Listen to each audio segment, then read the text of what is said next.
Okay, this video is about putting the Timbren suspension enhancement, whatever they call it. It's a little rubber bumper, takes the place of the factory one. Now, officially, this does not exist. Officially, according to Timbren, they don't have an application for, or they don't have a product for this application on a X-Runner. This is a 2006 X-Runner. And when I bought these, I read up on all the details, got as much information as I could, and I thought they were going to work. However, the way they are mounted is on the axle. What you're supposed to do is take these U-bolts loose, slide, there's a bracket that it comes with that goes under here, but that is assuming that you're riding on top. The axle, the leaf springs are on top. So that's for a 4x4. However, this is a two-wheel drive, but they still work. You just don't use the brackets. And I'm going to show you how it works in just a second.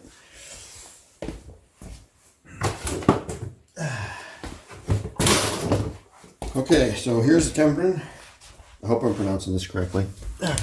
And down inside there's a washer. They must force this in before they put this metal piece in here. Anyways, get that washer in there. Okay, so what you got to do is you take off the original OEM bump stop, just 12 millimeters over here, comes right out. Lots of dirt up in here. I already vacuumed it, but even when I pull this out, I'm sure there's going to be more dirt up in there. I'm going to vacuum that out.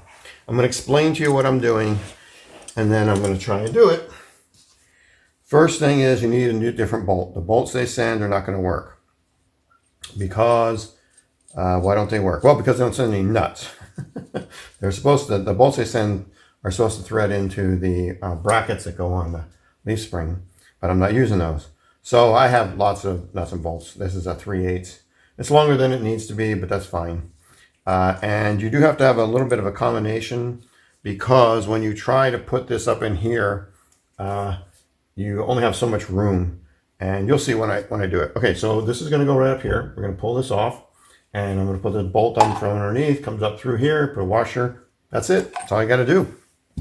I don't know why Timbren didn't check this. I mean, this is a fairly simple thing. Oh, the other side is already done, and I have about a 1/2 inch, maybe 3/4 of an inch of clearance, which is pretty much exactly what I want.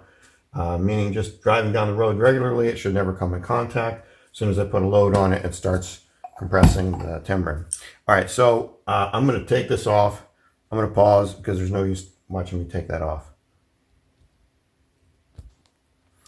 Like I said, it's going to be full of dirt. So I'm going to throw the vacuum cleaner on here and suck this out. Okay, so that's all the dirt that was up in there. And yes, these two studs stay here. There's nothing about, no problem, because the Timbren will easily fit in between them. Now, when this gets compressed, maybe these studs might hit the rubber sides. I don't know. I'll just have to try mine, and because these look like they're riveted in place. I don't know if I can. Let me just whack it a couple times and see if it'll come out. No, they're riveted or driven in there in place, so I'm not going to worry about it.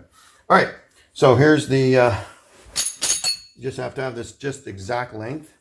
And what I did was, it has a washer with it. Put it here, okay. So, and you got to get it to lay down in there properly, which it does, not your problem. And then you take your bolt. And this is the only tricky part, and it's not that hard at all. Get it through. Okay, once that's through, then you want just a little bit sticking out here so you can put your ratchet on it. Comes up through the bottom, no problem. This is a little tricky. I'm using the old washers off of the old shocks, because I'm doing shocks as well. You can see the shocks gone. And I turn them upside down. And the reason I'm turning upside down is because I don't want it like this, because then it's not going to go all the way down. And I really want it to be totally flat against this bottom down here for strength. Okay, so that's in. Here's my nut, or nut that goes on the bolt, right?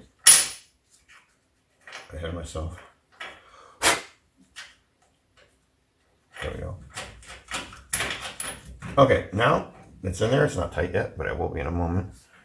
Oh, don't let that happen, because it's, well, it's not that hard, but there. Okay, so I'm gonna take my There we go. That is loosened, so I gotta make it tighten. There we go. There we go.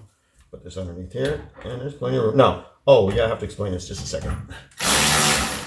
I guess I should have a wrench on here. 12 millimeter? No, not 12. 14? 14. Okay, so that makes sense. Alright, tighten it up. Okay, there. I guess I could put Loctite on it, but I'm going to be in here. I got to check the brakes in a little bit, so I'll do all that. And I always come back after I've done everything, a couple days, couple weeks later, just check everything, tighten, make sure nothing gets loose. Okay, so the Timbren's in it. That's it. That's done. Now, but what you do have to do is, when you jack the truck up, it's on the jack stand in the back, and then you have to let the axle down so you have enough room to get in here. Because if you don't let the axle down, you can get the Timbren in here, but you can't get any wrenches in here. So you just let the axle drop, got a floor jack underneath it, and that's it. Okay, so I guess that's it. Yeah, I'm going to put a shock on it, but you already know that. You don't need to see me put a shock on. Okay, thanks for watching.